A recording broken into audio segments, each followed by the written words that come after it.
BBU FY UGP semester 3 वालों के लिए जिनका भी मेजर 4 हिस्ट्री है दोस्तों, यानी इतिहास है, उसका VVI क्वेश्चन देखेंगे आंसर के साथ। साथियों देखिए, ये जो वीडियो है बहुत ज़्यादा इंपॉर्टेंट है, क्योंकि इस वीडियो के माध्यम से हम सिर्फ बहुत ज़्यादा क्वेश्चन नहीं बताएंगे, बस वही क्वेश्चन बताएंगे जो ज़्यादा इंपॉर्टेंट हो, या फिर इसी में से आपका टोटल जो 4 क्वेश्चन अटेंड करना है सब इसी में से आ जाएगा। बस आपको अच्छे से कर लेना, ठीक है। बहुत ईजी तरीके से, बहुत ही अच्छे तरीके से समझाने का प्रयास करेंगे। जितने भी प्रश्न हैं वो सभी पहले पूछा जा चुका है, या फिर बहुत ज़्यादा इंपॉर्टेंट है वही प्रश्न लिया गया है, कोई भी फालतू का टाइम वेस्ट नहीं है। तो चलिए, पहला जो हमारा क्वेश्चन है दोस्तों, ये बहुत बहुत बहुत ज़्यादा इंपॉर्टेंट क्वेश्चन है, आपको हर हाल में ये कर लेना है। तो देखिए, पूछा जाता है कि पानीपत के जो प्रथम युद्ध हुआ था उसमें बाबर की सफलता के कारणों का वर्णन कीजिए। हो सकता है कई बार जो है आपको ये ना पूछा जाए, ठीक है, डायरेक्ट पूछ ले कि बाबर की सफलता एवं उसके उपलब्धियों का वर्णन कीजिए, ऐसा भी कई बार पूछा जा सकता है, लेकिन ये क्वेश्चन है जो सटीक बैठता है। चलिए आंसर समझेंगे। तो पानीपत का जो प्रथम युद्ध हुआ था, यानी पहला युद्ध हुआ था, वो 21 अप्रैल 1526 को हुआ था। ये डेट भी याद रखिएगा, क्योंकि 1 मार्क्स के लिए आपको पूछा जा सकता है।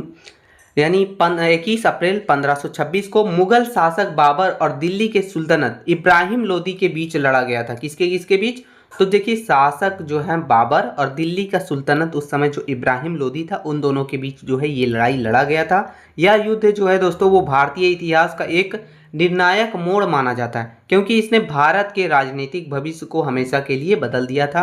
इस युद्ध की सबसे खास बात यह थी कि बाबर ने मात्र 12,000 सैनिकों की, यानी 12,000 सैनिकों की छोटी सी सेना ने के बल पर इब्राहिम लोदी की 1 लाख से अधिक सैनिकों की विशाल सेना को धूल चटा दी। यानी कहने का मतलब ये है, जो बाबर की सेना थी वो टोटल 12,000 थी, जबकि इब्राहिम लोदी का 1 लाख से अधिक सेना को भी उसको जो है हरा दिया गया था, ठीक है, यानी धूल चटा दी गई थी। इस ऐतिहासिक जीत के साथ ही भारत में 300 से अधिक वर्षों से चला था, यानी इसका जीत के ऐतिहासिक जीत के साथ ही भारत में 300 से अधिक वर्षों से चल रहे दिल्ली सुल्तनत का अंत भी हो गया। यानी जो इब्राहिम लोदी का या फिर दिल्ली सल्तनत का जो चल रहा था 300 सालों से, उसका राज्य साम्राज्य, वो अंत हो गया उसका, और एक नए शक्तिशाली मुगल साम्राज्य की स्थापना भी हुई थी। तो ये समझ लीजिए बाबर के बारे में थोड़ा सा इंट्रो। अब देखिए, इसके युद्ध की पृष्ठभूमि देखेंगे साथियों। तो इस युद्ध की पृष्ठभूमि यानी तत्कालीन परिस्थिति मुख्य रूप से 3 प्रमुख कारणों पर टिकी थी। तो कौन कौन सी? पहला हो गया कि लोदी का अत्याचारी स्वभाव। दिल्ली का सुल्तानत जो इब्राहिम लोदी था, वो एक अकुशल और क्रूर शासक था, ठीक है, यानी गुस्सा वाला, अकुशल यानी ऐसा शासक था। उसने अपने ही अफगान सरदारों और सगे संबंधियों को प्रताड़ित कर रखा था, जिससे पूरी सल्तनत में असंतोष फैला हुआ था। यानी पूरी सल्तनत में जो है वो लोग खुश नहीं थे, असंतोष थे, ठीक है, सेटिस्फाइड नहीं थे। उसके बाद दूसरा जो है वो है बाबर को आमंत्रण, न्योता, यानी लोदी से बदला लेने के लिए पंजाब के गवर्नर दौलत खान लोदी और इब्राहिम लोदी के सगे चाचा आलम खान ने बाबर को भारत में आक्रमण करने के लिए आमंत्रित किया, ताकि बाबर आए, उससे लड़े, और वैसा ही हुआ, लड़ा भी और जीता भी, ठीक है। तो इसीलिए उसे न्योता दिया गया था। फिर हो गया कि बाबर की महत्वाकांक्षा। बाबर जो है मध्य एशिया यानी समरकंद और काबुल में अपनी राजनीतिक विफलता के बाद एक अस्थायी और अमीर साम्राज्य की तलाश में था, और ये जो है भारत की राजनीतिक कमजोरी और आपसी फूट ने बाबर के लिए दिल्ली का रास्ता बिल्कुल साफ कर दिया, और यहाँ आके उसने जो है युद्ध किया, पानीपत का पहला युद्ध, ठीक है। चलिए आगे देखेंगे कि बाबर की जो सफलता था, यानी बाबर जो सफल हो पाया, उसके पीछे क्या क्या कारण था। तो बाबर की जीत के कारण जो है निम्नलिखित है। कौन कौन सा कारण है? तो पहला हो गया तोप खाने की अभूतपूर्व प्रयोग, यानी तोप खाने का प्रयोग। तो यह इस युद्ध का सबसे बड़ा और निर्णायक मोड़ था। भारत के इतिहास में इस युद्ध से पहली बार बड़े पैमाने पर तोपे और बारूद को संगठित प्रयोग किया गया, यानी इस युद्ध में पहली बार भारत में जो है तोपों का और बारूद वगैरह का बहुत ज़्यादा उपयोग किया गया था।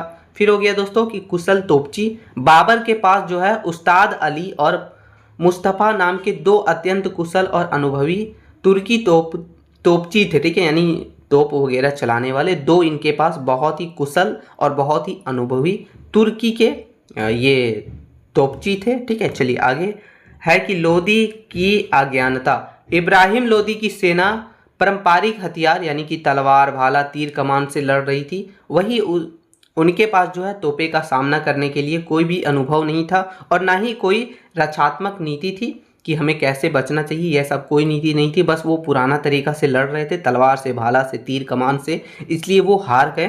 तोपों की गोली ने लोदी की सेना में तबाही मचा दी और उन्हें जो है धूल चटा दिया। चलिए दूसरा जो है, दूसरा क्या है, दूसरा क्या कारण है, तो देखिए तुलगमा युद्ध पद्धति। बाबर ने इस युद्ध में मध्य एशिया की प्रसिद्ध तुलगमा युद्ध नीति का प्रयोग किया था, यानी तुलगमा युद्ध नीति है उसका प्रयोग किया था बाबर ने और जीता था। इस पद्धति के तहत बाबर ने अपनी सेना को कई हिस्सों में बांट दिया, यानी अलग अलग हिस्सों में। पहला हो गया एक दायां हिस्सा, बायां हिस्सा, मध्य हिस्सा और एक आरक्षित दस्ता, यानी अलग अलग ग्रुप में बांट दिया, अलग अलग हिस्सा में बांट दिया ताकि लड़ने में जो है सुविधा हो और अच्छे से जो है अटैक किया जा सके। जब लोदी की सेना ने सामने से हमला किया तो बाबर की रिजर्व टुकड़ियों ने तेजी से घूमकर इब्राहिम लोदी की सेना को पीछे और बगल से पूरी तरीका से घेर लिया, यानी चारों तरफ से उसका ग्रुप बना हुआ था। अगर आगे से जो है इब्राहिम लोदी की सेना हमला कर रहा था तो चारों तरफ से, जो तीनों तरफ से था, वो सब मिलके जो है सेना को घेर लेते थे। इसके कारण लोदी की जो सैनिक चारों तरफ से घिर गए और उन्हें संभालने का भी मौका नहीं मिला और उस पर जो है वार कर दिया गया था। तो इस विधि, इस तकनीक के सहारे जो है तुलगमा युद्ध पद्धति के सहारे बाबर जीत गया था। तीसरा कारण है दोस्तों, वो है रूमी या फिर उस्मानी विधि। बाबर ने रक्षात्मक मोर्चेबंदी के लिए उस्मानी पद्धति का इस्तेमाल किया, यानी जो है अगला जो अगर वार कर रहा है तो उससे बचने के लिए जो है वो उस्मानी पद्धति का उपयोग किया था। उसने लगभग 700 बैलगाड़ियों को चमड़ी की रस्सियों से आपस में जोड़कर एक अभेद यानी ना टूटने वाली रक्षात्मक दीवार बनाई, जिससे जो है बचा जा सके, वार से बचा जा सके। ठीक है, तो ये काम किया था। फिर है कि दो गाड़ियों के बीच में सुरक्षित जगह छोड़ी गई थी जहां से उसके बंदूकधारी और तोपची छिपकर बिना किसी खतरे के लोदी की सेना पर अचूक निशाने लगा रहे थे, यानी दो गाड़ियों के बीच एक सुरक्षित जगह, यानी समझ लीजिए गैप के जैसा छोड़ा गया था और वही गैप के सहारे जो है इनके जो भी अनुभवी बंदूकधारी थे या फिर तोपची थे, वो लोग छिप के बिना किसी खतरे के लोदी की सेना पर लगातार वार कर रहे थे, लगातार जो है अटैक कर रहे थे। तो ये कारण था। चलिए आगे हो गया कि हाथियों का आत्मघाती साबित होना। इब्राहिम लोदी की सेना की मुख्य ताकत उसके सैकड़ों लड़ाकू हाथी थे, लेकिन यह ताकत ही उसकी हार का कारण भी बन गया। यानी इब्राहिम लोदी का जो सेना में जो हाथी रहता था, सैकड़ों हाथी, वही इसका ताकत था, लेकिन वही जो है इसका कारण भी बना। जब बाबर के तोपचे से भयंकर गड़गड़ाहट और आग के गोले निकले तो लोदी के हाथी जो है इस आवाज और डरावने मंजर से पूरी तरीका से डर गए और दौड़ने लगे। ठीक है, डर के मारे हाथी पीछे की तरफ भागे और अपनी ही पैदल सेना को पैर तले कुचलना शुरू कर दिया। जैसे वो हाथी है, डर गया तो पैर तले कुचलना शुरू कर दिया। इससे लोदी की सेना में भी भागदड़ मच गई और सेना वगैरह जो है उससे भी बहुत ज़्यादा मरे, अटैक हुआ। चलिए ये रीजन था। आगे जो है दोस्तों वो है कि कुशल और अनुशासित नेतृत्व। बाबर का अनुभव, तो बाबर बचपन से ही युद्धों और कठिनाइयों में पला बड़ा था। वह एक अत्यंत साहसी, धैर्यवान और कूटनीतिज्ञ सेनापति था। वह अपने सैनिकों में जोश भरना अच्छी तरीका से जानता था, इसलिए यह जीत पाया। फिर हो गया कौन सा रीजन था, ये था अनुशासित सैनिक। बाबर के जो सैनिक थे वो पूरी तरीका से अनुशासित थे, यानी डिसिप्लिन में रहते थे, कैसे क्या करना हर चीज़ प्लानिंग के जरिए करते थे और अपने सेनापति के एक इशारे पर अपनी पोजीशन बदल लेते थे। इसके विपरीत इब्राहिम लोदी का जो सेना था वो दूरदर्शी शासक था। ठीक है, यानी इब्राहिम लोदी जो है वो दूरदर्शी शासक था। उसकी सेना में अनुशासन की भारी कमी थी और वे अनियंत्रित भीड़ की तरह लड़ रहे थे, यानी डायरेक्ट मतलब भेड़ बकरी के जैसा जाके लड़ रहे थे। कोई भी प्लानिंग, कोई भी अच्छी तरीका से जो है अनुशासन के साथ वो सब लड़ नहीं रहे थे। ठीक है, तो ये भी रीजन था। चलिए आगे देखेंगे दोस्तों, वो है कि अफगानों की आपसी फूट के कारण भी। तो इब्राहिम लोदी की क्रूर और अकालू स्वभाव के कारण उसके सगे संबंधी जो थे और दरबारी, राजपूत राजा वगैरह, ये सब जो है उनके खिलाफ हो गए थे। लोदी को अपने ही देश के लोगों या फिर सरदारों से कोई भी सहानुभूति या फिर सीक्रेट सूचनाएं वगैरह नहीं मिल रही थी, जिसके कारण वो जो है हार गया था।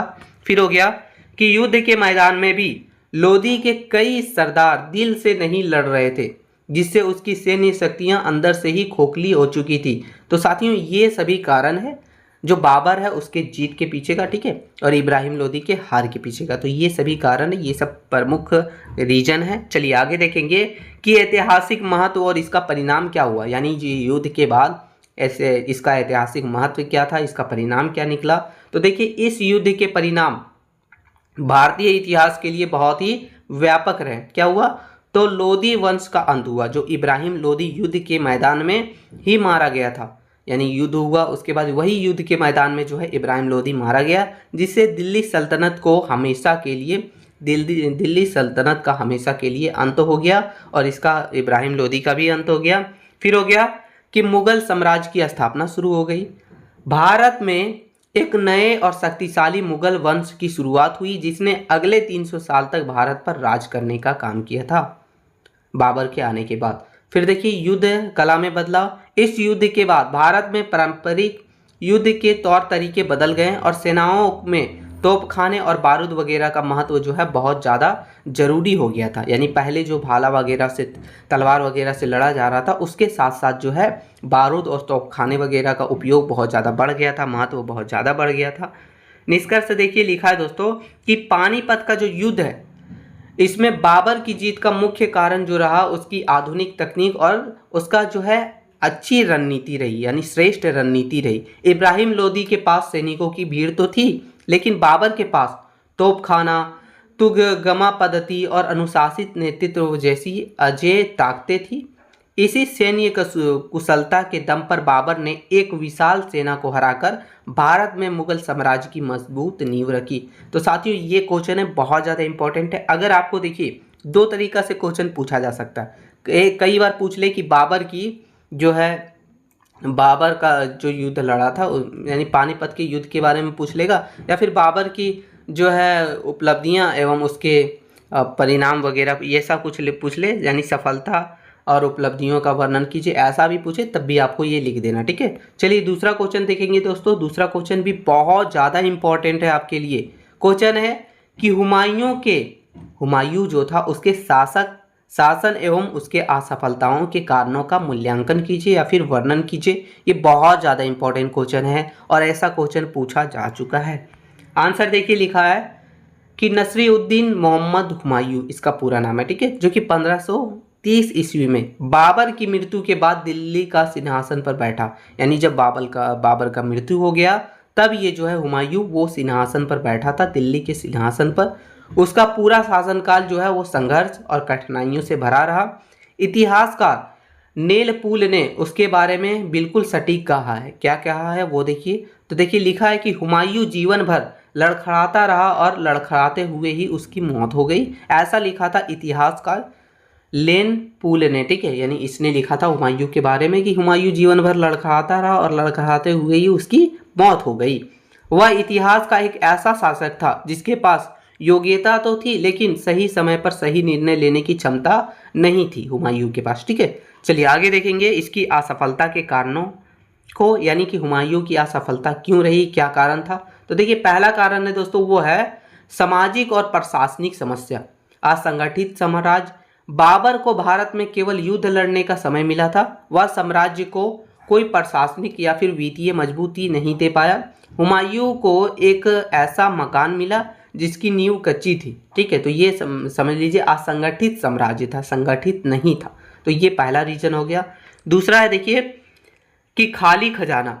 बाबर की अत्यधिक दानशीलता के कारण राजकोष खाली हो चुका था। यानी बाबर जो है बहुत ज़्यादा दान किया करता था और उसी के कारण जो है राजकोष, यानी कि वहाँ का जो पैसा वगैरह समझ लीजिए, जो वित्तीय स्थिति थी, आर्थिक स्थिति थी, वो खत्म हो चुकी थी, खाली हो चुका था। बिना धन के हुमायूं के लिए एक बड़ी और वफादार सेना को बनाए रखना असंभव हो गया था। तो ये सभी रीजन था। चलिए दूसरा रीजन है वो हमारा है कि हुमायूं की व्यक्तिगत कमियां। उसके अंदर क्या कमियां थी। तो देखिए अफीम का व्यसन और विलासिता। हुमायूं को अफीम खाने की बुरी आदत थी, यानी अफीम समझ लीजिए गांजा का, ठीक है, अफीम का बुरा आदत था। युद्ध जीतने के बाद वह तुरंत अपनी सेना को आगे बढ़ाने के बजाय महीनों तक रंग महल के जश्न मनाने, यानी क्या होता है कोई युद्ध जीत लेता था तो इसे सेना को और भी मोटिवेट करे और भी आगे बढ़ाए। इसके जगह पर वो क्या करता था, उसका सेलिब्रेशन जो है वो काफ़ी दिन तक करते रहता था, जश्न मनाते रहता था कई महीनों तक। यही सब जो रीज़न था वो उसके असफलता का कारण बना और आराम करने के समय नष्ट कर देता था। ठीक है, तो ये कारण था। चलिए आगे कि निर्णय लेने में ढूलमूल नीति, उसमें एक कुशल सेनापति जैसी फुर्ती नहीं थी। यानी कि जो हुमायूं में थी, हुमायूं जो है उसमें एक कुशल मानी अच्छे सेनापति जैसी फुर्ती नहीं थी। वह हर महत्वपूर्ण सैन्य अभियान जैसे कि चुनार या फिर चौसा के समय असमंजस में रहता था, यानी कन्फ्यूजन में रहता था, जिससे दुश्मन को संभलने का पूरा मौका मिल जाता था। यानी सही समय पर निर्णय नहीं ले पाता था हुमायूं। ये भी रीजन था उसकी असफलता का। फिर हो गया अत्यधिक और गलत उदारता, वह अपने गद्दार भाइयों और दुश्मनों को बार बार माफ कर देता था।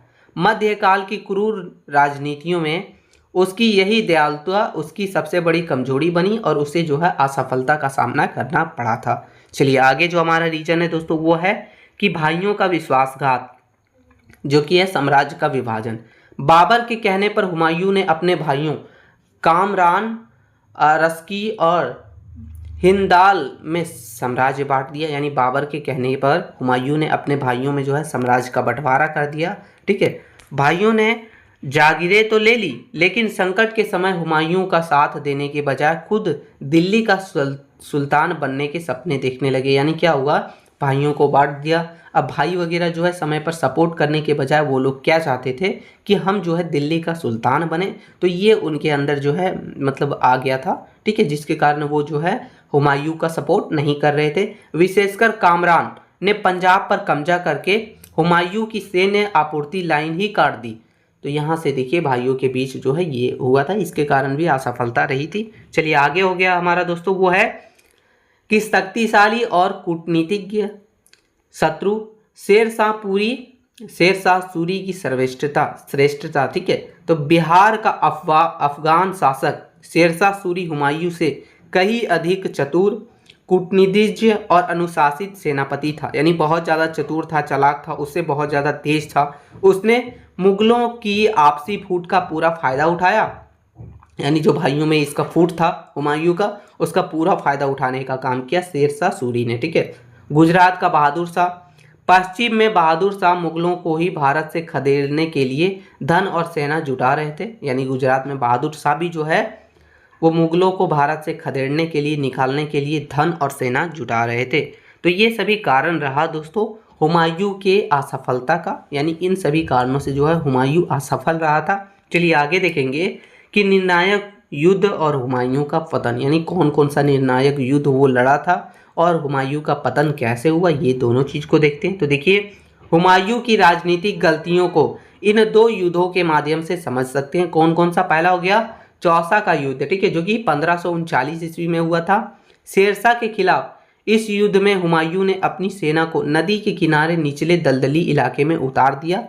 मानसून की बारिश में मुगलों के कैंप में पानी भर गया और शेरशाह ने अचानक हमला कर मुगलों को परास्त कर दिया। यानी क्या हुआ था, देखिए पहले तो हुमायूं ने जो है नदी के किनारे दलदली में अपने सेना वगैरह उतार दिया कि हाँ युद्ध होगा तो युद्ध लड़ना है। लेकिन उसी का जब मानसून के कारण बारिश हुआ तो कैंप वगैरह में पानी भर गया। इसी का फायदा उठाते हुए शेरशाह सूरी ने क्या किया, उसके ऊपर अटैक शुरू कर दिया, हमला शुरू कर दिया, जिससे मुगलों की पूरी सेना जो है वो परास्त हो गई थी। हुमायूं ने नदी में कूदकर एक भिश्ती की मदद से अपनी जान बचाने का काम किया। यानी हुमायूं वहां से किसी तरह बच उच के निकला। ठीक है, तो ये चौसा का युद्ध हो गया। दूसरा हो गया दोस्तों हमारा कनौज यानी बिलग्राम का युद्ध, जो कि 1540 ईस्वी में हुआ था। इस युद्ध ने मुगल सेना पूरी तरीका से हरोत्साहित हो गया था। यानी पूरी तरीका से समझ लीजिए हार गया था। शेरशाह ने हुमायूं को अंतिम रूप से हराकर भारत छोड़ने पर मजबूर कर दिया। इसके बाद हुमायूं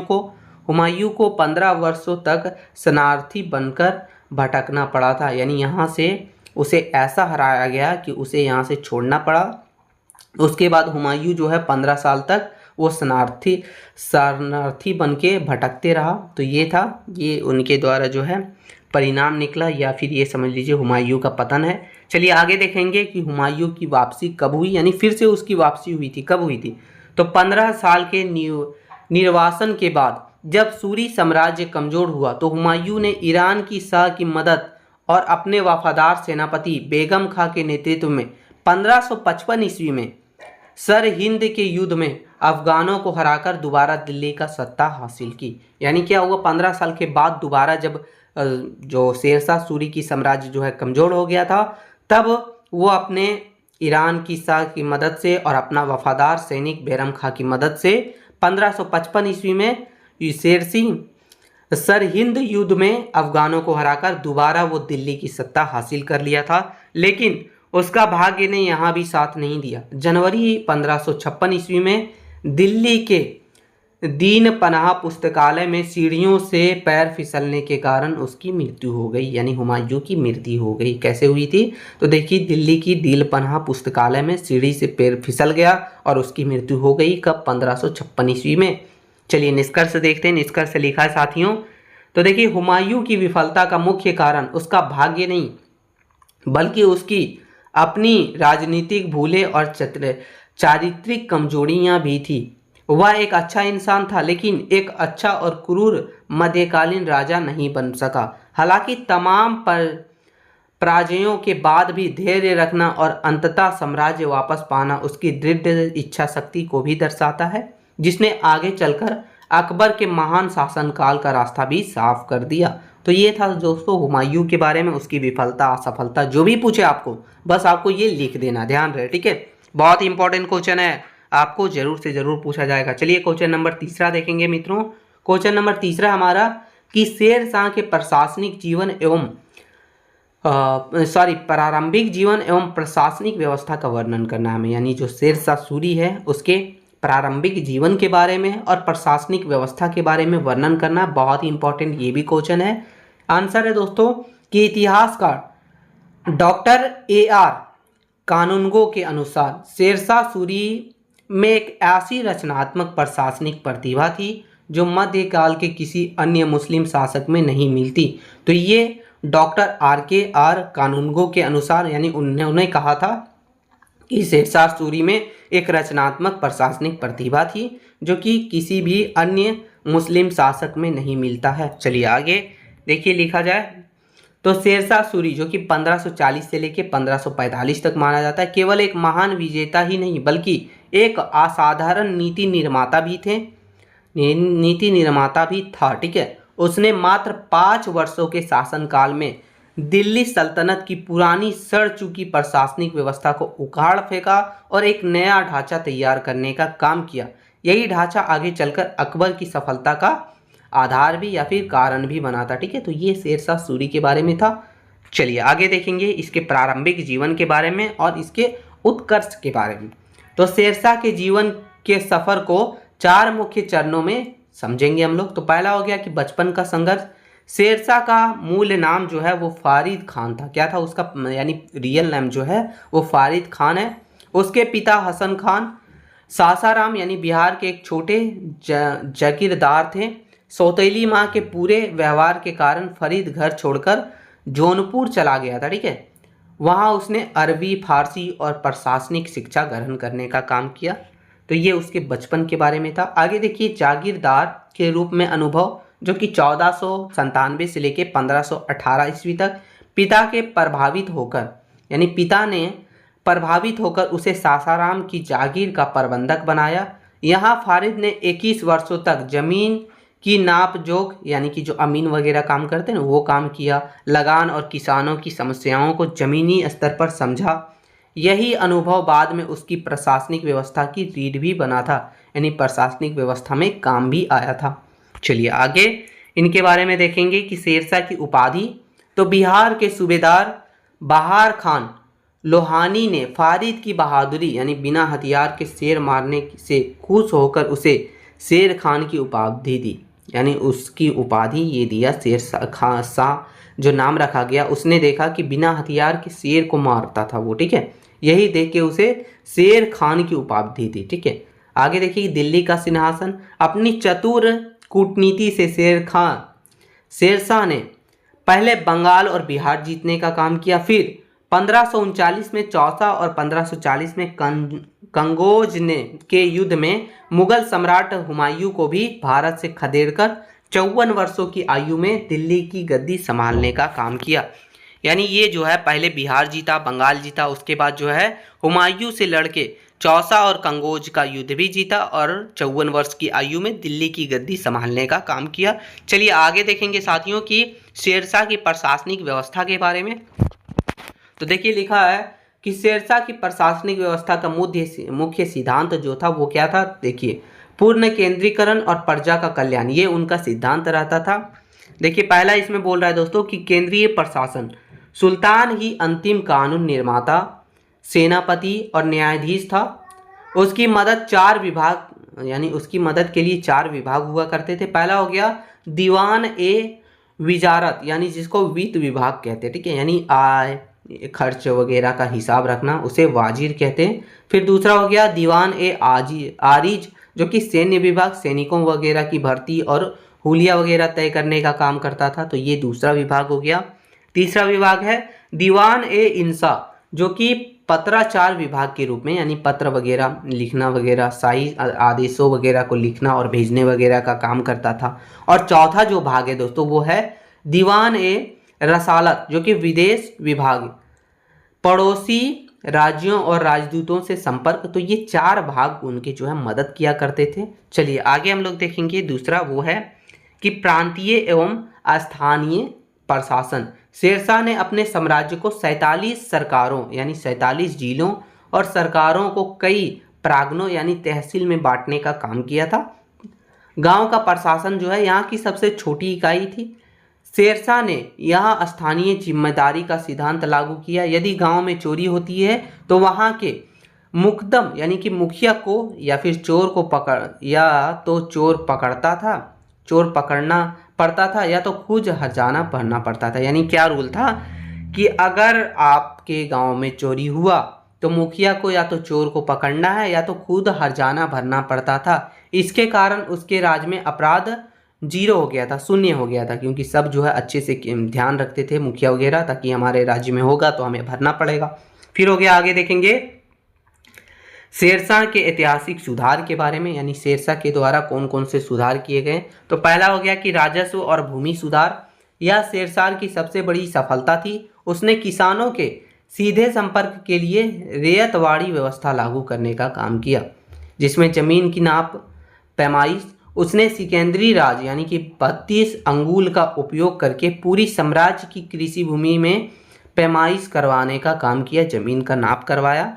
फिर हो गया लगान दर, भूमि की उत्तम, मध्य और खराब 3 श्रेणियों में बांटने का काम किया और उसके उपज के आधार पर 33% जो है वो टैक्स लगेगा, ऐसा उसने जो है टैक्स लगाने का काम किया। फिर हो गया पट्टा और काबूलियत, सरकार किसानों को पट्टा यानी अधिकार पत्र देती थी और किसान बदले में काबूलियत यानी स्वीकृत पत्र लिखकर देता था। इसे बिचौली यानी दलाल वगैरह का अंत भी हो गया। तो ये सभी जो है उनके द्वारा सुधार किया गया था शेरशाह के द्वारा। दूसरा सुधार है वो है मुद्रा और आर्थिक सुधार। उसने पहले से चले आ रहे मिले जुले सिक्के को बंद कर दिया और उसने 178 ग्रेन का शुद्ध चांदी का रुपया और तांबे का दाम चलाया। यह चांदी का रुपया इतना मानक था कि बाद में अंग्रेजों ने भी इसी को भारत का मुख्य मुद्रा बनाए रखा था, ठीक है, यानी इसी को जो है अपना मुद्रा बनाए रखा था अंग्रेज भी। तो ये इतना अच्छा था, ये इतना मानक था। तीसरा जो है वो संचार और लोक कल्याण, जिसमें सड़क वगैरह सराय वगैरह आ जाता है।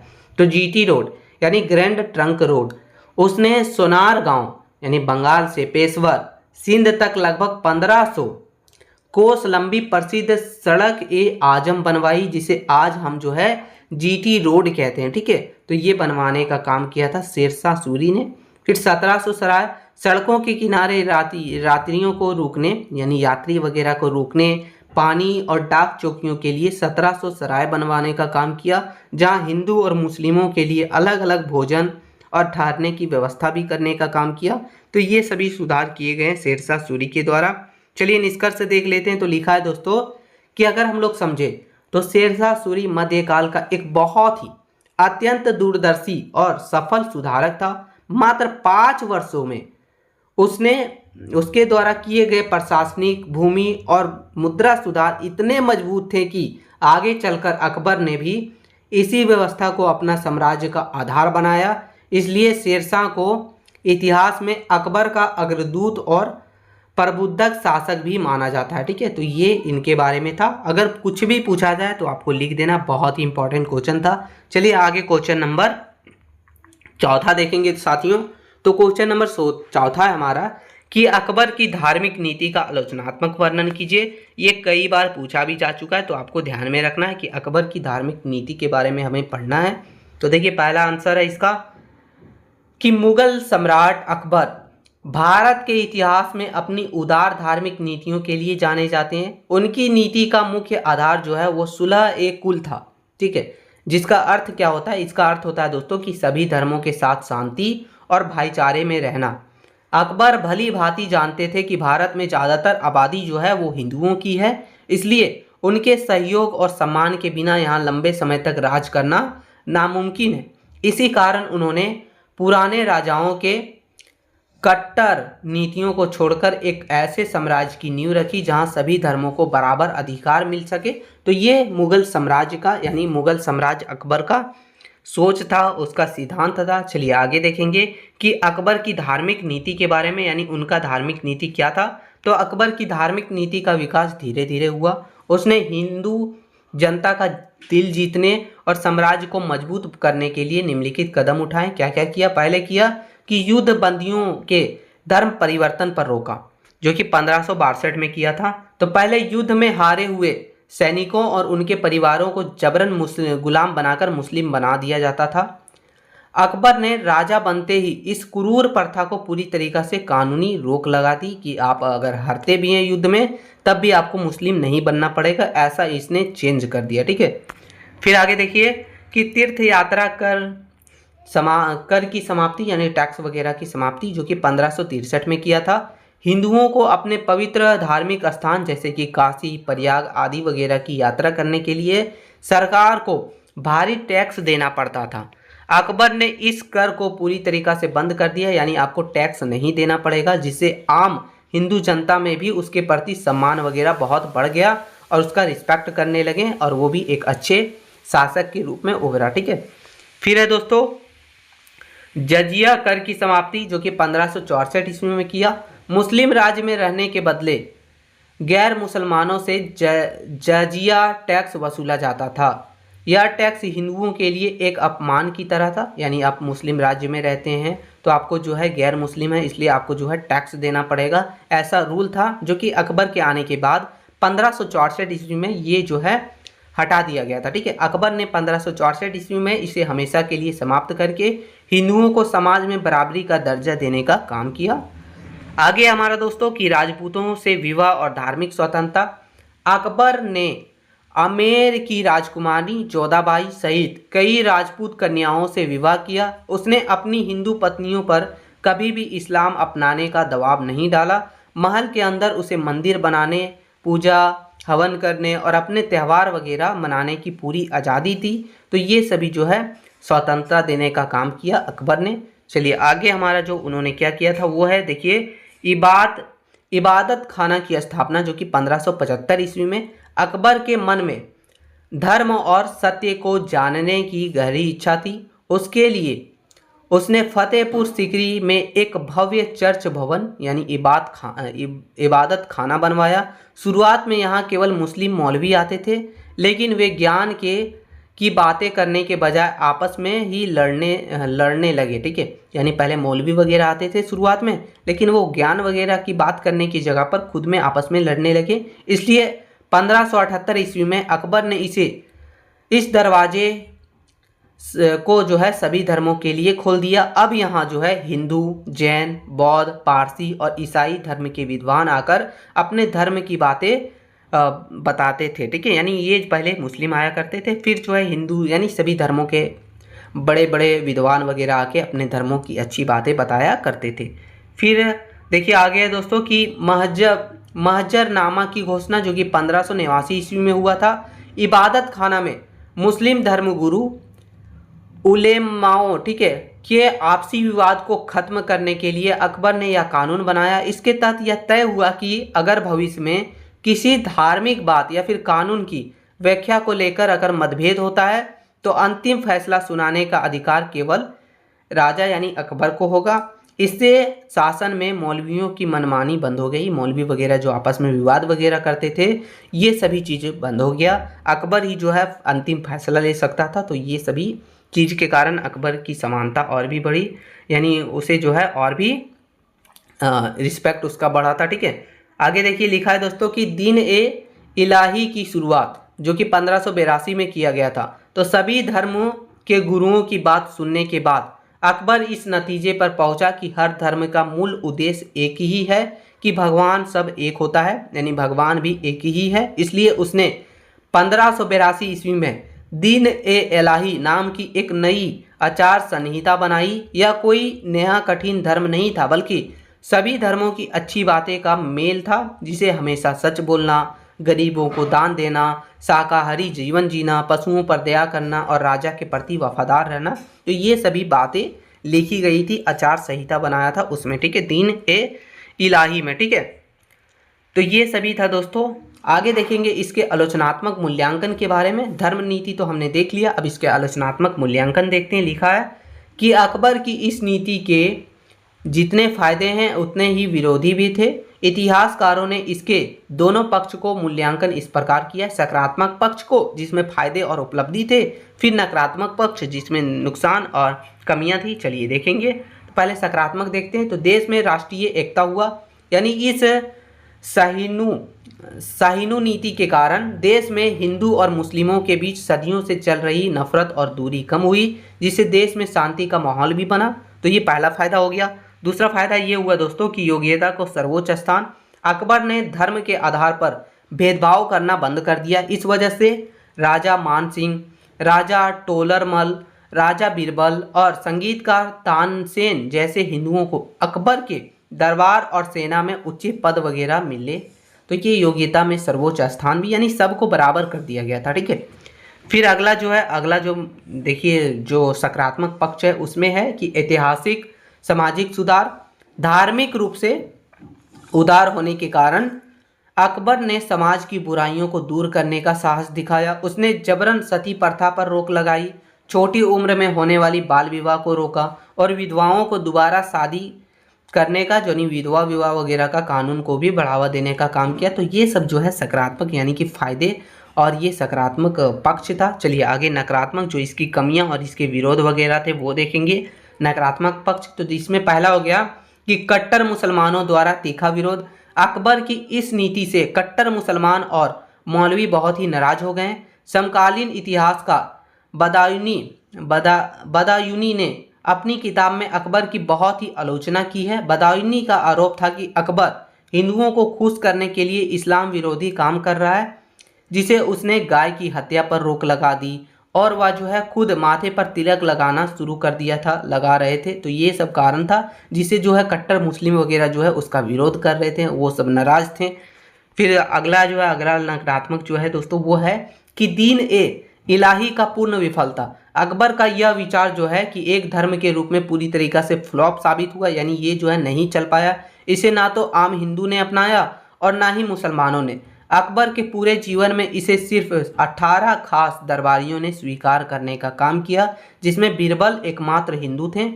राजा मानसिंह ने तो इसे स्वीकार करने से साफ मना कर दिया था। तो ये समझ लीजिए कि इनके द्वारा जो ये नीति बनाई गई थी वो पूरी तरीक़ा से विफल रहा, पूरी तरीक़ा से समझ लीजिए फ्लॉप साबित हुआ। चलिए अगला जो नकारात्मक पक्ष है दोस्तों उसमें है कि राजनीतिक स्वार्थ का तर्क। ठीक है, कुछ आधुनिक इतिहासकारों का मानना है कि यह नीति किसी असली दया भावना से प्रेरित नहीं थी, बल्कि यह अकबर की एक चतुर चाल थी, यानी कूटनीति थी, प्लान था, ऐसा मानना है। वह राजपूतों की ताकत का इस्तेमाल करके अपने साम्राज्य का विस्तार करना चाहता था और अपने मुस्लिम विरोधियों को काबू में रखना चाहता था। तो ये उसके राजनीतिक प्लानिंग थी, यानी पॉलिटिक्स प्लानिंग था, ऐसा मानना बहुत सारे इतिहासकारों का। तो ये सभी नकारात्मक पक्ष हो गया। निष्कर्ष देखिए, तो निष्कर्ष लिखा गया है दोस्तों कि भले ही, यानी संक्षेप में कहा जाए तो भले ही अकबर का चलाया गया दीन ए इलाही एक धर्म के रूप में पूरी तरीक़ा से असफल रहा और उसकी मृत्यु के साथ ही ये ख़त्म भी हो गया। लेकिन उसकी सुलह ए कुल यानी सबके साथ शांति से रहने का जो मूल भावना है वो इतिहास में बहुत ही अत्यंत सफल भी रहा था। तो ये था हमारे अकबर के बारे में, बहुत ही इंपॉर्टेंट क्वेश्चन है। इसके अकबर की धार्मिक नीति पूछा जाए तो इसे आपको अच्छे से लिखना है दोस्तों, ये पूछा जाता है, बहुत ही इंपॉर्टेंट क्वेश्चन भी है। चलिए आगे क्वेश्चन नंबर 5वां देखेंगे हम लोग। क्वेश्चन नंबर 5वां है दोस्तों कि अकबर की राजपूत नीति का आलोचनात्मक वर्णन करना हमें। तो चलिए देखते हैं। आंसर है कि मुगल सम्राट अकबर की राजपूत नीति, यानी इससे पहले हम लोगों ने धार्मिक नीति देखा, अब देखेंगे राजपूत नीति के बारे में। तो मुगल साम्राज्य अकबर की राजपूत नीति उसके शासनकाल की सबसे सफल और समझदारी भरी हुई नीतियों में से एक थी। अकबर भली भांति जानता था कि भारत में राजपूत एक बहुत ही वीर, साहसी और शक्तिशाली योद्धा वर्ग है जिससे दुश्मनी मोल लेकर भारत में लंबे समय तक शांति से राज नहीं किया जा सकता। इसलिए उसने पुरानी दमनकारियों नीतियों को छोड़कर राजपूतों के प्रति मित्रता, व्यवहारिक संबंध और समानता की नीति अपनाई। अकबर की इस नीति का मुख्य उद्देश्य राजपूतों की सैन्य शक्ति का उपयोग करके अपने साम्राज्य को सुरक्षित और मजबूत बनाना था। यानी जो अकबर थे वो बहुत ही चालाक, बहुत ही चतुर थे। उनका जो ये राजपूत नीति है ये इसलिए भी था क्योंकि उन्हें अच्छे से पता था कि भारत में अगर कोई है तो वो राजपूत है जो बहुत ही वीर होता है, बहुत ही साहसी होता है और शक्तिशाली योद्धा वर्ग भी होता है। इसलिए उसने हर एक दुश्मनी को भूल के उसने पुरानी दमनकारी नीति वगैरह को छोड़ के राजपूतों के प्रति मित्रता रखी, व्यवहारिक संबंध बनाया, समानता वगैरह की नीति अपनाई ताकि उसके सैन्य शक्ति का उपयोग करके अपने साम्राज्य को सुरक्षित और मजबूत बनाया जा सके। चलिए आगे देखेंगे साथियों कि अकबर की राजपूत नीति के बारे में। तो अकबर ने राजपूतों को अपने पक्ष में करने के लिए और अपने साम्राज्य का विस्तार करने के लिए निम्नलिखित रणनीति, निम्नलिखित प्लानिंग अपनाया। कौन कौन सा? तो पहला हो गया व्यवहारिक संबंधों की शुरुआत। तो अकबर ने राजपूतों से रिश्ते मजबूत करने के लिए व्यवहारिक संबंध बनाया। उसने 1562 ईस्वी में आमेर यानी जयपुर के राजा भालमल की पुत्री जोधाबाई, जिसको खरगाबाई के नाम से भी जाना जाता है, से विवाह किया। इसके बाद उसने बीकानेर और जैसलमेर की राजपूत राजकुमारियों से भी विवाह किया। इससे मुगल और राजपूतों के बीच गहरा पारिवारिक संबंध भी बनने का काम किया। तो ये सभी शुरुआत था जिसके कारण जो है राजपूत नीति। फिर दूसरा हो गया कि उच्च पदों और मनसब की प्राप्ति। अकबर ने राजपूतों को केवल नाम का मित्र नहीं बनाया बल्कि उन पर पूरा भरोसा जताया। उसने राजा मानसिंह और राजा भगवान दास और राजा टोडरमल जैसे राजपूत राजाओं को मुगल दरबार और सेना में सबसे उच्च पद देने का काम किया और सूबेदारियां भी दी, यानी जिम्मेदारियां भी दी। राजा मानसिंह को तो अकबर ने अपने नवरत्नों में शामिल करने का भी काम किया, यानी उच्च पद वगैरह देके उससे मित्रता सिर्फ नाम का नहीं बल्कि सच का भी निभाने का काम किया। फिर अगला है दोस्तों कि धार्मिक और आंतरिक स्वतंत्रता। अकबर ने मुगलों के अधीन आने वाले राजपूत राजाओं को उनके राज्यों में आंतरिक शासन चलाने की पूरी आज़ादी दी। उसने अपनी हिंदू रानियों और राजपूत सहयोगियों को अपने धर्म का पालन करने, मंदिर बनाने और त्यौहार वगैरह बनाने की पूरी छूट दी, यानी कि पूरी तरीक़ा से आज़ादी देने का काम किया, धार्मिक आज़ादी और आंतरिक आज़ादी। फिर हमारा है दोस्तों कि समानता का व्यवहार। अकबर ने राजपूतों को यह महसूस कराया कि वे साम्राज्य में दोयम दर्ज के नागरिक नहीं हैं, यानी कि वे जो हैं वो बराबर का हिस्सेदार हैं। ऐसा समानता का व्यवहार करने का भी काम किया। उसने राजपूतों को जजिया कर और तीर्थ यात्रा कर से मुक्ति देने का काम किया, जिससे राजपूत राजा मुगलों में वफादार साथी बन गए। ठीक है, तो ये सभी राजपूत नीति अपनाई गई अकबर के द्वारा। फिर हो गया अगला दोस्तों हमारा कि शक्ति का प्रयोग, जो कि कठोर नीति। अकबर की नीति केवल समझौते की नहीं थी बल्कि राजपूत राजा प्यार से मुगलों के अधीनता स्वीकार नहीं करते थे। अकबर उनके खिलाफ कठोर सैन्य कदम उठाता था। इसका सबसे बड़ा उदाहरण मेवाड़ का महाराणा प्रताप के खिलाफ लड़ा गया हल्दी घाटी का युद्ध, जो कि 1576 में था, जहां अकबर ने मेवाड़ को झुकाने के लिए पूरी ताकत झोंक दी थी, यानी शक्ति का भी प्रयोग। यानी जो राजा नहीं मानते थे प्यार से, उससे जो है उससे लड़ाई करता था, विद्रोह करता था, जैसे कि महाराणा प्रताप के साथ जो है खिलाफ लड़ा गया हल्दी घाटी का युद्ध है। आलोचनात्मक मूल्यांकन देखा जाए तो इतिहासकारों ने अकबर की इस नीति के फायदे और कमियों का मूल्यांकन निम्नलिखित पक्षों में किया। पहला सकारात्मक पक्ष और दूसरा हो गया हमारा नकारात्मक पक्ष, यानी पहले फायदे और सफलता, फिर विरोध वगैरह, कमियां वगैरह। तो चलिए देखते हैं। तो मुगल साम्राज्य को मजबूती मिली। राजपूतों के सहयोग से अकबर को भारत की सबसे वीर सेना मिली। इस सेना के दम पर उसने गुजरात, बंगाल, काबुल और दक्षिण भारत के कई राज्यों को जीतकर एक विशाल साम्राज्य बनाने का भी काम किया। तो ये इसका फायदा रहा, ये इसका सकारात्मक पक्ष रहा। दूसरा है दोस्तों कि देश में शांति और स्थिरता। मुगलों और राजपूतों के बीच सदियों पुराना संघर्ष खत्म होने से देश में आंतरिक शांति आई, जिससे व्यापार, कला और संस्कृति का बहुत बड़ा विकास हुआ। यानी इन सभी के बीच स्थिरता बनी रही, शांति बना रहा। फिर राजपूतों का गौरव बढ़ा। इस नीति के कारण राजपूत राजाओं को मुगल के विशाल साम्राज्य में ऊंचे प्रशासनिक पद और सम्मान मिला, जिससे उसकी राजनीतिक ताकत और भी बढ़ गई। तो ये सभी जो है सकारात्मक पक्ष है दोस्तों। अब है हमारा नकारात्मक पक्ष, जो कि कमियां और विरोध। राजपूतों की स्वतंत्रता का अंत। इस नीति के कारण आमेर, मारवाड़ा और बीकानेर जैसे बड़े राजपूत राजाओं ने मुगलों के अधीनता स्वीकार कर ली, जिससे उसकी सदियों पुरानी राजनीतिक स्वतंत्रता हमेशा के लिए खत्म हो गई। तो ये नकारात्मक पक्ष रहा। फिर दूसरा हो गया कि अकबर का राजनीतिक स्वार्थ। कुछ इतिहासकारों का मानना है कि अकबर की यह नीति जो है वो किसी उदारता का कारण नहीं था, बल्कि वह असल में राजपूतों की वीरता का इस्तेमाल करके, यानी इस्तेमाल अपने मुस्लिम विरोधियों को काबू में रखने के लिए और लड़ाकू हथियार के रूप में किया करते थे राजपूतों का उपयोग। तो ऐसा बहुत सारे इतिहासकारों का मानना है।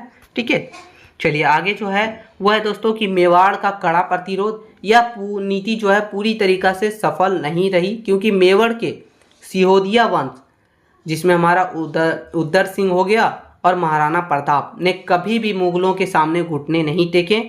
अकबर को मेवाड़ को दबाने के लिए चित्तौड़गढ़ में भारी कत्ले आम भी करना पड़ा था, जो उसकी इस नीति पर एक बहुत बड़ा दाग माना जाता है। यानी कहने का मतलब ये है, जो मेवाड़ में जो हुआ था युद्ध, जो भी वो सिसोदिया वंश जो है, जिसमें हमारा महाराणा प्रताप जी हैं और उदय सिंह, इन्होंने जो है कभी भी मुगलों के सामने घुटने नहीं टेके और मेवाड़ को दबाने के लिए लास्ट में जो अकबर को क्या करना पड़ा, बहुत सारा कत्लेआम करना पड़ा। फिर भी यही सबसे पता चलता है कि इस नीति पे एक बहुत बड़ा दाग भी माना गया है। तो ये सभी था दोस्तों अकबर की राजपूत नीति के बारे में। चलिए निष्कर्ष देखते हैं। निष्कर्ष लिखा है कि अकबर की राजपूत नीति उसकी सबसे सफल कूटनीति थी। भले ही इस नीति के पीछे उसका राजनीतिक स्वार्थ ही छिपा क्यों ना हो, लेकिन इससे सदियों पुरानी दुश्मनी को वफादारी में बदल दिया। मेवाड़ को छोड़कर ज़्यादातर राजपूत जो है राजा मुगलों के मजबूत स्तंभ बन गए। राजपूतों की वीरता और सहयोग के बल पर अकबर भारत में एक विशाल और सुरक्षित साम्राज्य बनाने में कामयाब भी रहा था। तो ये अकबर का राजपूत नीति के बारे में था। बहुत इंपॉर्टेंट क्वेश्चन है, आपको हर हाल में कर लेना है। धार्मिक नीति या तो राजपूत नीति, ये दोनों में से एक आपका कंफर्म आएगा 15 मार्क्स के लिए, ये आपको ध्यान रखना है। ठीक है, चलिए आगे हम लोग क्वेश्चन नंबर 6 देखेंगे दोस्तों। क्वेश्चन नंबर 6 है हमारा कि नूरजहां की भूमिका एवं प्रभाव का वर्णन कीजिए। ये कई बार आपको 5 मार्क्स के लिए पूछ लेगा और कई बार जो है 15 मार्क्स के लिए पूछा जाता है। तो ये बहुत ज़्यादा इंपॉर्टेंट क्वेश्चन है। चलिए समझने का प्रयास करेंगे। आंसर है कि मुगल इतिहास में नूरजहां एकमात्र ऐसी महिला थी जिन्होंने पर्दे के पीछे रहकर भी पूरे साम्राज्य की सत्ता को अपने हाथों में रखा। यानी जो नूरजहां है वो एक एकलौती ऐसी महिला थी जो कि पर्दे के पीछे रह के भी पूरे मुगल साम्राज्य की सत्ता को अपने हाथों में रखा। 1611 ईस्वी में सम्राट जहांगीर से विवाह करने के बाद उन्होंने अपनी बुद्धिमानी और कुशल राजनीतिक समझ के बल पर शासन पर पूरी तरीक़ा से कंट्रोल कर लिया, यानी नियंत्रण कर लिया। जहांगीर के शासनकाल के अंतिम वर्षों में वास्तविक शक्ति जो है नूरजहां के हाथों में थी।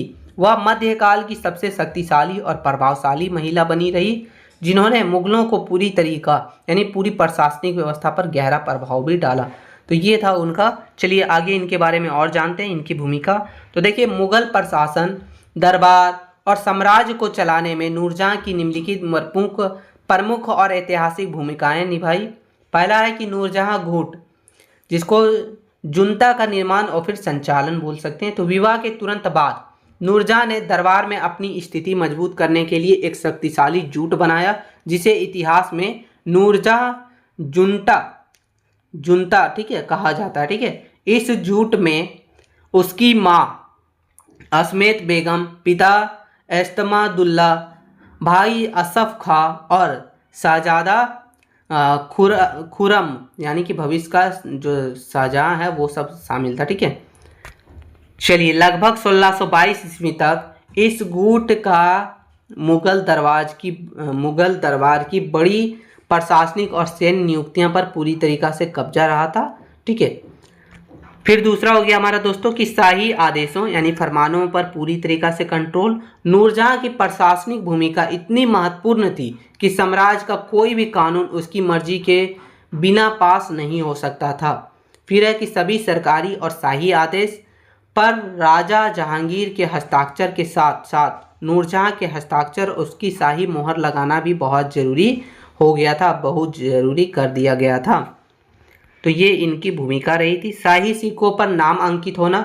नूरजहां के बढ़ते राजनीतिक महत्व का सबसे बड़ा प्रमाण यह था कि जहांगीर के साथ साथ चांदी के सिक्के यानी चांदी के शाही सिक्कों पर नूरजहां का नाम भी खोदा जाने लगा था, यानी उनका भी जो है नाम, उनका भी प्रतिमा यानी उनका भी नाम रहा जाने लगा था। फिर है कि यह सम्मान मुगल इतिहास में नूरजहां से पहले किसी भी अन्य बेगम या फिर रानी को कभी भी प्राप्त नहीं हुआ था। जनता से सीधा संपर्क।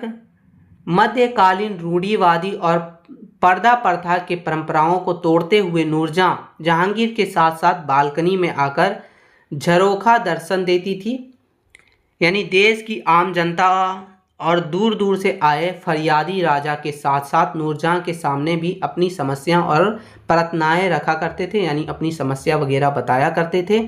ठीक है, तो ये सभी रहा। दरबारों और मंत्रियों पर पूरा तरीका से कंट्रोल। नूरजहां नियमित रूप से दरबार के मंत्रियों, अमीरों और विदेशी राजदूतों से सीधे प्रशासनिक मामलों पर चर्चा करने का भी काम करती थी। देखिए, जहांगीर जब अत्यधिक शराब और अफीम के नशे में डूबा रहता था, तब नूरजहां ने एक कुशल चांसलर की तरह रोजाना के सरकारी कामों को संभाला और मुगल साम्राज्य को टूटने से बचाने का भी काम किया था नूरजहां ने। फिर जो अगला काम है दोस्तों वो है अदम्य साहस और कुशल सैन्य नेतृत्व। नूरजहां केवल महलों में आराम करने वाली रानी नहीं थी, बल्कि उसमें एक वीर सैनिक जैसा साहस भी था। जब पुराने और शक्तिशाली सेनापति महाबत खां ने विद्रोह करके जहांगीर को बंदी बना लिया, तब नूरजहां ने खुद हाथी पर बैठकर सेना के नेतृत्व किया और अपनी चतुर रणनीति से जहांगीर को दुश्मनों के चंगुल से सुरक्षित छुड़वाने का भी काम किया। फिर अगर देखिए, ये सभी रहा उनके द्वारा, उनके समझ लीजिए भूमिका, जो भी भूमिका थी नूरजहां की वो हमने देखा। अब इसका प्रभाव क्या क्या पड़ा वो हम लोग देख लेते हैं। तो देखिए, नूरजहां के शासन, फैसले और उसकी अत्यधिक महत्वाकांक्षा का मुगल साम्राज्य पर सकारात्मक और नकारात्मक दोनों तरह का गहरा प्रभाव पड़ा था। तो पहले सकारात्मक प्रभाव देखते हैं क्या क्या पड़ा। तो देखिए, इसका पहला है कि सामाजिक सुरक्षा और निरंतरता। जहांगीर की शारीरिक और मानसिक कमजोरियों के कारण मुगल साम्राज्य आसानी से नष्ट हो सकता था, लेकिन नूरजहां की कड़क प्रशासनिक पकड़ ने साम्राज्य को स्थिरता दी और कानून व्यवस्था को बनाए रखने में भी ये सहायक हुआ। तो ये पहला सकारात्मक समझ लीजिए प्रभाव था। दूसरा है दोस्तों कि गरीबों, अनाथों और महिलाओं की मददगार। नूरजहां अपनी दयालुता के लिए भी जानी जाती थी। उसने सैकड़ों अनाथ और गरीब मुस्लिम और हिंदू बच्चियों की शादी के लिए सरकारी खजानों से आर्थिक मदद करने का भी काम किया। फिर है लोक कल्याणकारी कार्य। उसने आम जनता और यात्रियों की सुविधा के लिए साम्राज्य के विभिन्न हिस्सों में सुंदर बाग बगीचे, मस्जिदें, कुएं और सुरक्षित सराय वगैरह यानी रेस्ट हाउस वगैरह का निर्माण करवाने का भी काम किया। तो ये सभी जो है हमारा सकारात्मक प्रभाव है। फिर है दोस्तों कि फैशन, कला और संस्कृति का विकास। नूरजहां ने भारत की संस्कृति और रहन सहन पर गहरा प्रभाव डाला। उसने अपनी मां के साथ मिलकर गुलाब के फूलों से इत्र निकालने की अनोखी विधि का आविष्कार किया। इसके अलावा उसने नए डिजाइन के कपड़े कीमती गहने, कालीन और उत्तम वास्तुकला, ठीक है, इन सभी को बढ़ावा देने में भी जो है इसका काम रहा है, बस सहायता की। ठीक है, तो ये सभी जो है इसका सकारात्मक प्रभाव था दोस्तों। अब देखते हैं इसकी नकारात्मक प्रभाव। तो नकारात्मक प्रभाव में पहला जो है वो है दरबार में भयानक गुटबाजी और नफरत। नूरजहां के अत्यधिक प्रभाव और गहरे मामले में दखल देने के कारण मुगल दरबार में दो गुट बन गए थे, एक नूरजहां के अंध समर्थक और दूसरे जो हैं उसके घोर विरोधी थे। यानी दो तरह के बन गए थे, एक तो था वो पूरी तरीका से उसका सपोर्ट कर रहा था, एक था पूरी तरीका से उसको जो है उसका विरोध कर रहा था। इसी आपसी चिंता तान यानी खींचतान ने मुगल दरबार के पुराने अनुशासन, गरिमा और एकता को पूरी तरीका से ख़त्म कर देने का भी काम किया। तो ये नकारात्मक प्रभाव था। दूसरा नकारात्मक प्रभाव है दोस्तों कि शहजादे शाहजहां का विरोध और गृह युद्ध। नूरजहां अपनी सत्ता को हमेशा बनाए रखना चाहती थी। जब उसे लगा कि शहजादा यानी जो शाहजहां है वो बहुत ही शक्तिशाली हो रहा है तो वह उसकी बात नहीं मानेगा। तो नूरजहां ने जहांगीर के सबसे कमज़ोर बेटे शहरयार यानी जो नूरजहां का दामाद भी था, ठीक है, उसको अगला राजा बनाने का साजिश भी रची। इसी वजह से अत्यधिक क्रोधित होकर शाहजहां ने मुगलों के खिलाफ बहुत बड़ा सैन्य विद्रोह कर दिया, जिससे पूरे साम्राज्य में गृह युद्ध जैसी विनाशकारी स्थिति भी बन गई। तो ये सभी जो है नकारात्मक पक्ष था, नकारात्मक प्रभाव था। फिर है कंधार की कीमती किला हमेशा के लिए हाथ से निकलना। जब शाहजहां और नूरजहां अपनी आंतरिक लड़ाई में व्यस्त थे, यानी जो गृह युद्ध हो रहा था आंतरिक युद्ध में जब व्यस्त थे उस लोग, तो यही फूट का फ़ायदा उठाकर फारस यानी कि जो इराक और ईरान के शासक थे उन्होंने जो है मुगलों के व्यापारिक और सांसारिक दृष्टि से सबसे महत्वपूर्ण गंधार के किले पर हमला कर दिया। मुगलों की आपसी लड़ाई के कारण गंधार का यह कीमती क्षेत्र मुगलों के हाथ से हमेशा के लिए निकल गया और उसे जो है इराक या फिर ईरान के शासक ने जीत लिया था। आगे देखिए कि वफादार और पुराने अधिकारों में भारी असंतोष।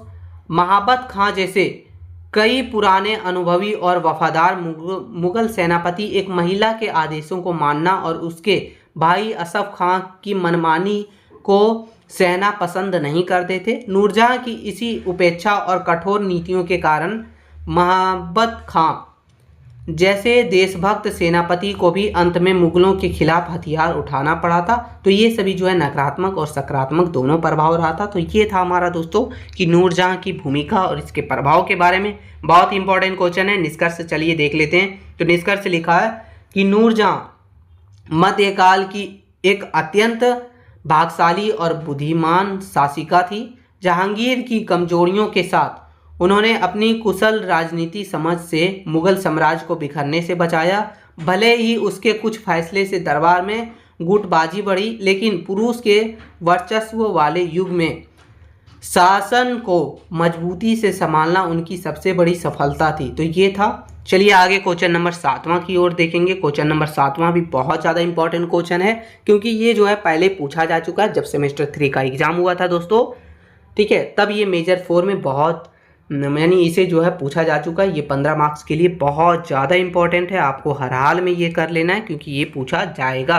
तो देखिए आंसर लिखा है कि मुगल सम्राट शाहजहां की उत्तर पश्चिम और मध्य एशियाई नीति उसके शासनकाल की सबसे महत्वाकांक्षी लेकिन पूरी तरीका से असफल अभियान था। यानी ये जो अभियान रहा था ये बहुत ही महत्वपूर्ण था, लेकिन ये जो है असफल भी रहा था। शाहजहां अपने पूर्वजों की पुरानी धरती जो कि समरकंद और फरगाना को दोबारा जीतकर मुगल साम्राज्य से मिलाना चाहता था। साथ ही भारत की सुरक्षा के लिए कंधार और काबुल पर मजबूत नियंत्रण रखना भी जरूरी था। इसी दोहरे उद्देश्य के कारण शाहजहां ने मध्य एशिया के दुर्गम इलाके में बड़े सैन्य अभियान चलाए, जिससे मुगल खजाने और सेना की भारी नुकसान भी पहुंचाया। यानी क्या हुआ, ये जो हमारा जो उत्तर पश्चिम और मध्य एशियाई नीति थी जो सम्राट शाहजहां का था वो बहुत ही ज़रूरी था, लेकिन ये असफल रहा। शाहजहां जो है अपने पूर्वज वगैरह की धरती को दोबारा जीत के अपने साम्राज्य में मिलाना चाहता था, लेकिन वो सफल नहीं हो पाया। और यही दोहरे उद्देश्य के कारण शाहजहां मध्य एशिया का दुर्गम इलाके पर अपनी सेना वगैरह चलाया, जिससे जो है मुगल खजाने और सेना का भी भारी नुकसान भी पहुंचाया। ठीक है, आगे देखेंगे कि शाहजहां के पहले उत्तर और पश्चिमी एशियाई नीति के बारे में चलिए देखते हैं। तो शाहजहां ने इस नीति के तहत मुख्य 2 बड़े क्षेत्रों पर अपना ध्यान केंद्रित किया। पहला ध्यान था वो था उत्तर पश्चिम नीति यानी गंधार की समस्या। सामरिक महत्व, गंधार मुगलों और ईरान के बीच व्यापार और सुरक्षा की दृष्टि से बहुत ही महत्वपूर्ण किला था। जहांगीर के समय में यह किला मुगलों के हाथ से निकल गया था, जो कि आपसी युद्ध के कारण। तो इसके लिए फिर हो गया सफलता और कूटनीति, जो कि 1638 ईस्वी में शाहजहां ने अपनी चतुर नीति से गंधार की ईरानी गवर्नर अली मार्दन खां को अपने पक्ष में कर लिया। अली मार्दन खां ने बिना लड़े ही गंधार का किला मुगलों को सौंप दिया, जो कि शाहजहां की सबसे बड़ी जीत थी। फिर जो है कि ईरान का दोबारा कब्जा 1649 ईस्वी में। मुगलों की यह खुशी इतना ज़्यादा दिन नहीं रही। 1649 ईस्वी में ईरान के शाह अब्बास यानी कि जो दूसरे ने इस विशाल सेना के साथ गंधार पर हमला कर दिया और मुगलों को हराकर किले पर दोबारा से कब्जा कर लिया। यानी पहले किला तो दे दिया गया था, लेकिन फिर से जो है इसे दोबारा से मुगलों पर हमला करके जीत लिया गया। चलिए आगे देखेंगे कि गंधार को जीतने के 3 असफल प्रयास भी किए। शाहजहां ने गंधार को वापस पाने के लिए 3 सबसे बड़े अभियान भेजे। पहला जो था वो था शाहजादा औरंगजेब के नेतृत्व में, जो कि 1649 ईस्वी में किया गया था। दूसरा कोशिश किया गया था वो है औरंगजेब के नेतृत्व में, जो कि 1552 ईस्वी में किया गया था। और तीसरा नेतृत्व जो किया गया था दोस्तों वो शाहजादा द्वारा सीकोर के नेतृत्व में, ठीक है, जो कि 1653 ईस्वी में किया गया था। लेकिन मुगलों के ये तीनों प्रयास जो है पूरी तरीका से असफल रहा। ठीक, तो ये पहला क्षेत्र हो गया। दूसरा क्षेत्र है हमारा वो है कि मध्य एशियाई नीति, जो कि बल्ख और बदख्शा का अभियान, जो 1646 से लेके 1647 तक माना जाता है। पूर्वजों की भूमि की चाह, शाहजहां मध्य एशियाई के बल्ख और बदख्शा के समरकंद को जीतकर अपने साम्राज्य का विस्तार करना चाहता था। गृह युद्ध का फायदा उठाना, इस समय मध्य एशिया के उज्बेक शासकों के परिवार में आपसी लड़ाई चल रही थी, यानी गृह युद्ध चल रहा था। शाहजहां ने इस मौके का फायदा उठाने का फैसला लिया। सैन्य अभियान, जो कि 1646 ईस्वी में शाहजहां ने अपने बेटे शाहजादा मुराद और सेनापति अली मर्दान खां के नेतृत्व में 50,000 सैनिकों की एक विशाल सेना बल्ख और बदख्शा जीतने के लिए भेजी। मुगल सेना ने शुरुआत में आसानी से बल्ख पर कब्जा कर लिया। फिर क्या हुआ कि मौसम और उज्बेकों को कड़ा मुकाबला। बल्ख जीतने के बाद शाहजादा मुराद वहां के कठिन मौसम और युद्ध से परेशान होकर वापस भारत आया। इसके बाद शाहजहां ने औरंगजेब को वहां भेजा। औरंगजेब ने बहादुरी से लड़ाई लड़ी, लेकिन मध्य एशियाई की कड़के की ठंड, बर्फमारी और जो है भोजन वगैरह की कमी और उज्बेकों के अचानक होने वाले छापामारी हमले से मुगल सेना की कमर तोड़ दी, यानी उसे जो है बहुत ज़्यादा नुकसान भी पहुंचा। फिर लास्ट में क्या हुआ, पीछे हटना पड़ा। अंत में शाहजहां को समझ आ गया कि दुर्गम इलाके पर लंबे समय तक कब्जा रखना नामुमकिन है। उसने वहां के उज्बेक शासक नजर मोहम्मद से समझौता किया और मुगल सेना को वापस भारत बुला लिया और पीछे हट गया। तो ये सभी जो था हमारा वो दोस्तों जो मध्य एशियाई और पश्चिम एशियाई के बारे में था। ठीक है, आलोचनात्मक मूल्यांकन देखेंगे तो देखिए लिखा है कि इतिहासकारों ने शाहजहां की इस नीति के परिणामों को मूल्यांकन निम्नलिखित 2 पक्षों में किया। पहला पक्ष सकारात्मक पक्ष और दूसरा हो गया नकारात्मक पक्ष। सकारात्मक पक्ष में देखिए तो मुगल सेना की वीरता का प्रदर्शन। इस कठिन अभियान में औरंगजेब और मुगल सैनिकों ने अत्यधिक विपरीत और बर्फीले मौसम में भी अपनी वीरता और अनुशासन का लोहा मनवाया। तो ये सकारात्मक पक्ष है। फिर है दोस्तों कि नए क्षेत्रों की जानकारी। इस अभियान के कारण मुगलों को उत्तर पश्चिमी और मध्य एशियाई के रास्तों, भूगोल और वहाँ की युद्ध तकनीकों की गहरा जानकारी भी मिली। फिर इसका नकारात्मक पक्ष देखा जाए तो ये देखिए अपार धन और जनहानि। इतिहासकार A.L. श्रीवास्तव के अनुसार बल्ख और कंधार के अभियानों में मुगल साम्राज्य के लगभग 4 करोड़ रुपये पानी की तरह बह गए। इसके अलावा ठंड और भूखमरी के कारण हजारों वफादार मुगल सैनिक और हजारों कीमती घोड़े वगैरह भी मारे गए, यानी सीधे समझिए बहुत ज़्यादा हानि पहुंचा। तो ये नकारात्मक पक्ष है।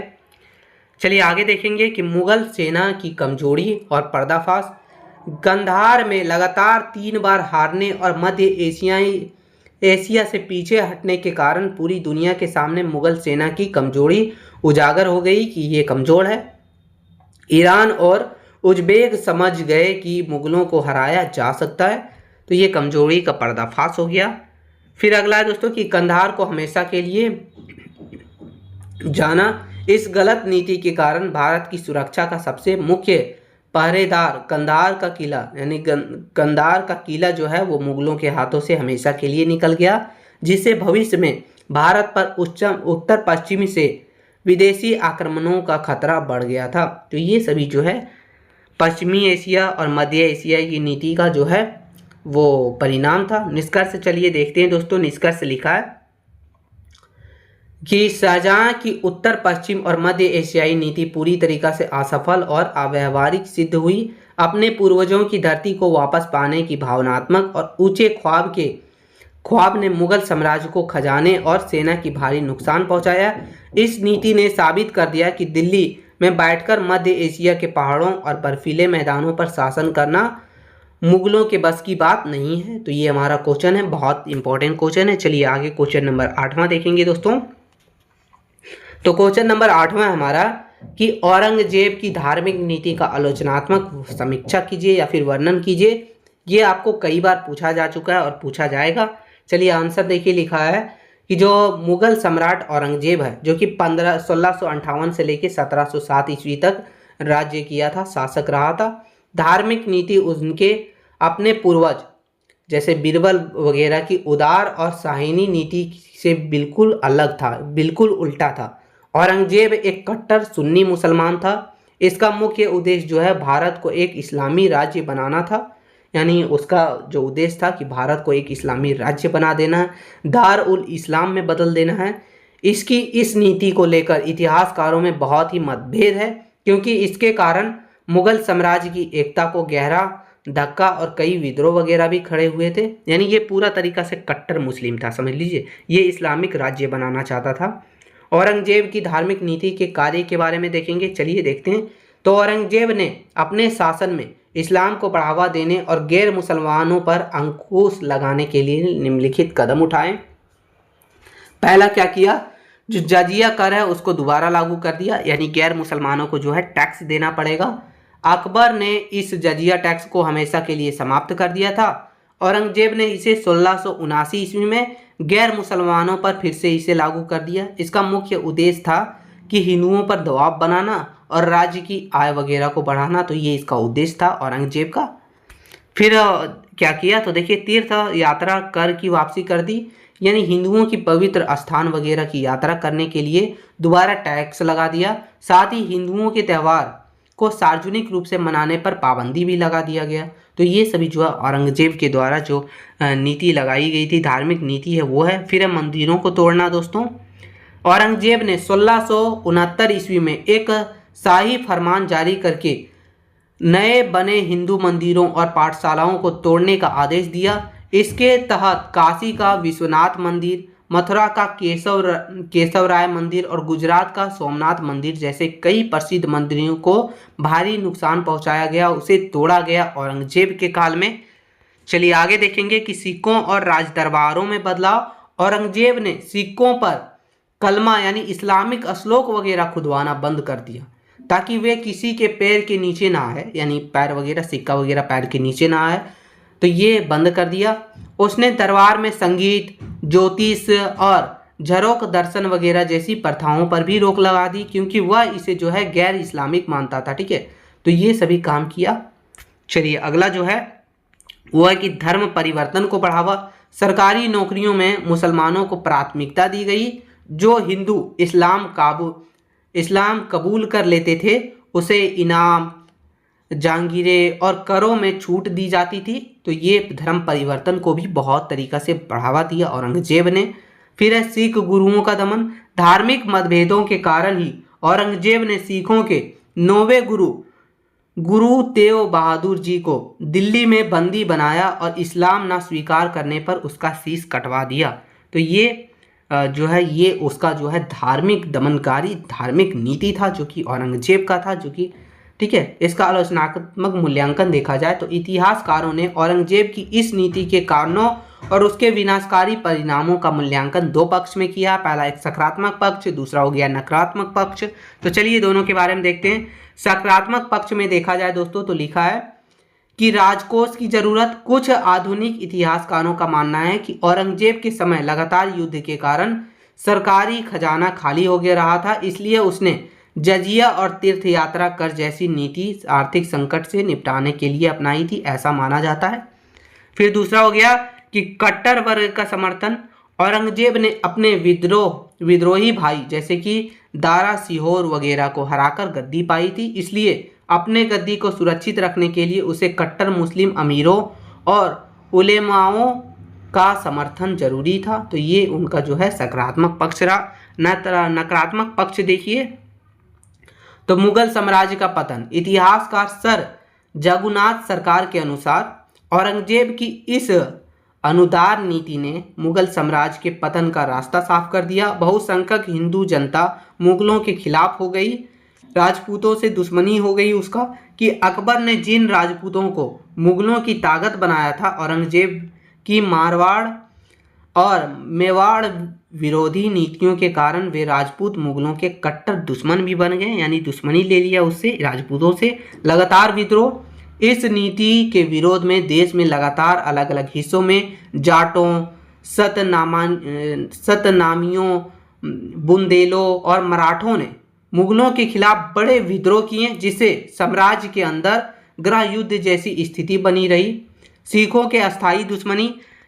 गुरु तेग बहादुर जी के शहादत के बाद सिखों ने गुरु गोविंद सिंह के नेतृत्व में मुगलों के खिलाफ एक लंबा और खूनी संघर्ष शुरू कर दिया, जिससे पंजाब में मुगल सत्ता कमजोर कर दिया गया।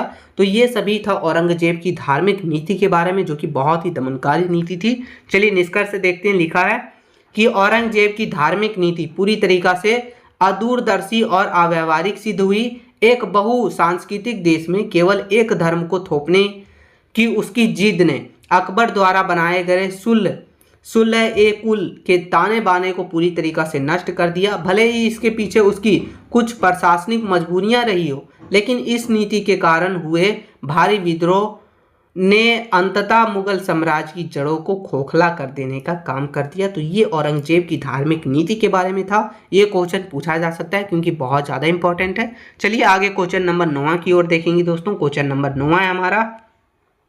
क्वेश्चन है कि मुगल साम्राज्य के विघटन एवं पतन के कारणों का वर्णन कीजिए। तो चलिए समझेंगे, बहुत ही अच्छे से समझेंगे, बहुत इंपॉर्टेंट क्वेश्चन है। आंसर है कि मुगल साम्राज्य भारत के इतिहास का सबसे विशाल और शक्तिशाली साम्राज्य था। यानी जो मुगल साम्राज्य था वो भारत के इतिहास का सबसे विशाल और शक्तिशाली साम्राज्य था। और हम लोग पढ़ेंगे इसके पतन और विघटन का कारण, जिसकी नींव जो है वो 1526 ईस्वी में रखी गई थी, जो कि बाबर ने रखी थी। लेकिन 1707 ईस्वी में औरंगजेब की मृत्यु के बाद मात्र 50 वर्षों के भीतर ही इस महान साम्राज्य का पतन और विघटन शुरू हो गया। मुगल साम्राज्य का पतन किसी एक घटना या फिर एक दिन का परिणाम नहीं है, ये धीरे धीरे हुआ, ठीक है, जिसके पीछे बहुत सारी कई राजनीतिक, सामाजिक और आर्थिक और सैन्य कारण वगैरह भी जिम्मेदार है, जिसके कारण इसका पतन हुआ था। चलिए देखते हैं नीचे। तो देखिए लिखा है कि मुगल साम्राज्य के पतन और विघटन के कारण, तो इसका कारण जो है वो निम्नलिखित है। पहला कारण हो गया कि औरंगजेब की गलत नीति। इतिहासकार सर जगुनाथ सरकार ने के अनुसार कहा गया कि औरंगजेब जो है वो मुगल साम्राज्य के पतन का सबसे बड़ा कारण बना, क्योंकि इसकी जो नीति थी इस्लामिक राज्य बनाने का, इस्लामिक जो है राज्य बनाने का, ये बहुत ही गलत थी, कट्टर धार्मिक नीति थी, ऐसा माना जाता है। तो उसकी कट्टर धार्मिक नीति के कारण बहुसंख्यक हिंदू जनता, राजपूत और सिख मुगलों के दुश्मन बन गए। फिर हो गया उसकी दक्षिणी नीति, जो कि दक्कन पॉलिसी जिसको बोलते हैं, के कारण वह 25 साल तक दक्षिण के युद्धों में फंसा रहा, जिससे मुगल खजाना पूरी तरीका से खाली हो गया और उत्तर भारत में कानून व्यवस्था बिगड़ गई। तो ये सभी कारण था औरंगजेब की गलत नीति के कारण। फिर दूसरा जो है वो है अयोग्य और कमजोर उत्तराधिकार। औरंगजेब के बाद गद्दी पर बैठने वाले सभी मुगल राजा जैसे कि बहादुर शाह प्रथम हो गया, फारूक सियर, मोहम्मद शाह रंगीला हो गया, तो ये सभी जो है अत्यधिक कमजोर, विलासती और अयोग्य थे, ठीक है, यानी अच्छे नहीं थे, जिसके कारण वो जो है मुगल साम्राज्य को संभाल के नहीं रख पाए। वे इतने विशाल साम्राज्य को संभालने और विद्रोह को दबाने में पूरी तरीका से नाकाम रहे। चलिए अगला है कि उत्तराधिकार के निश्चित नियम का ना होना। मुगलों में यह नियम नहीं था कि राजा की मृत्यु के बाद उसका बड़ा बेटा ही राजा बनेगा, इसलिए जब भी किसी राजा की मृत्यु होती थी तो उसके बेटे के बीच गद्दी के लिए खूनी संघर्ष शुरू हो जाता था, यानी गृह युद्ध, लड़ाई हो जाता था, ठीक है, आपस में मार काट हो जाता था पूरा। उसके बाद जो है आपसी युद्ध में मुगल सेना, धन और मान सम्मान वगैरह की भारी नुकसान पहुंचता था, जिसके कारण ये भी बहुत बड़ा नुकसान रहा, जिसके कारण मुगल साम्राज्य का पतन हुआ। आगे देखा जाए तो आर्थिक संकट और खजाने का खाली होना। शाहजहां द्वारा आलीशान इमारतें यानी ताज व महल वगैरह बनवाने और शाहजहां और औरंगजेब के लगातार युद्ध के कारण सरकारी खजाना जो है पूरी तरीका से खाली हो चुका था।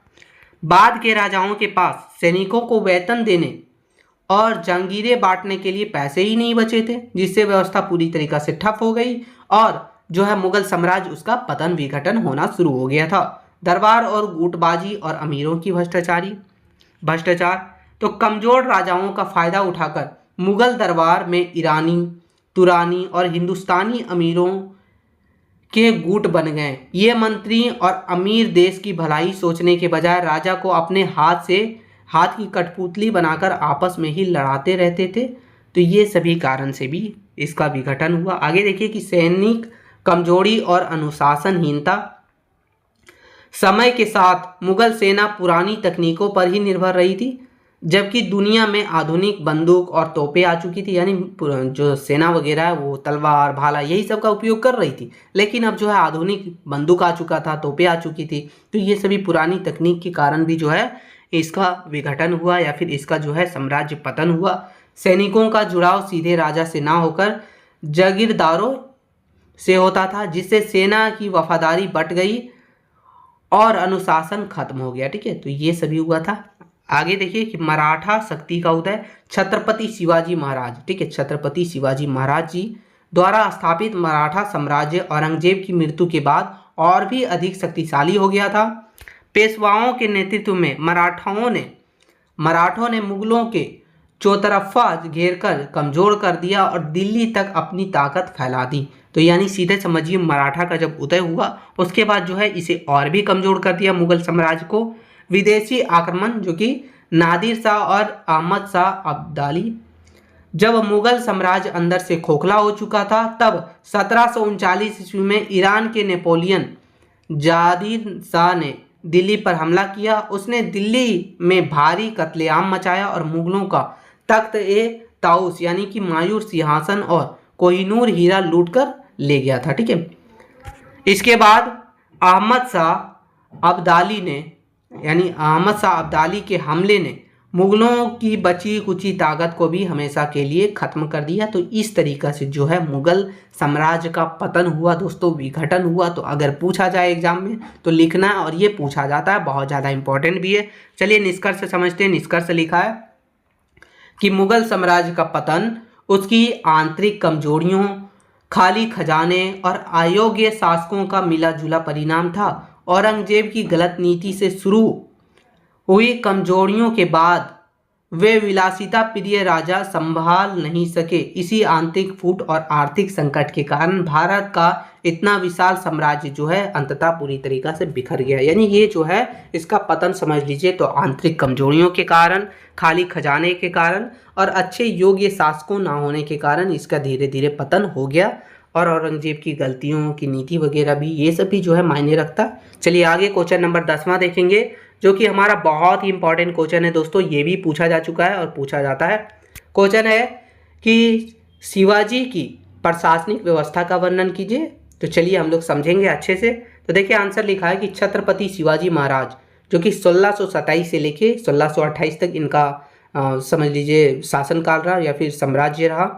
केवल एक महान और साहसी योद्धा ही नहीं बल्कि एक अत्यंत कुशल और दूरदर्शी प्रशासक भी थे। उन्होंने मध्यकाल के रूढ़िवादी दौर में एक लोक कल्याणकारी राज्य की स्थापना की जिसे मराठा साम्राज्य या फिर स्वराज्य कहा गया।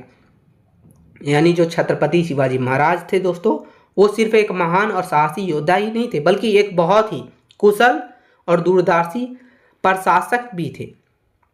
उन्होंने मध्यकाल के रूढ़िवादी दौर में भी एक लोक कल्याणकारी राज्य का स्थापना की जिसे मराठा साम्राज्य या फिर स्वराज्य कहा गया था।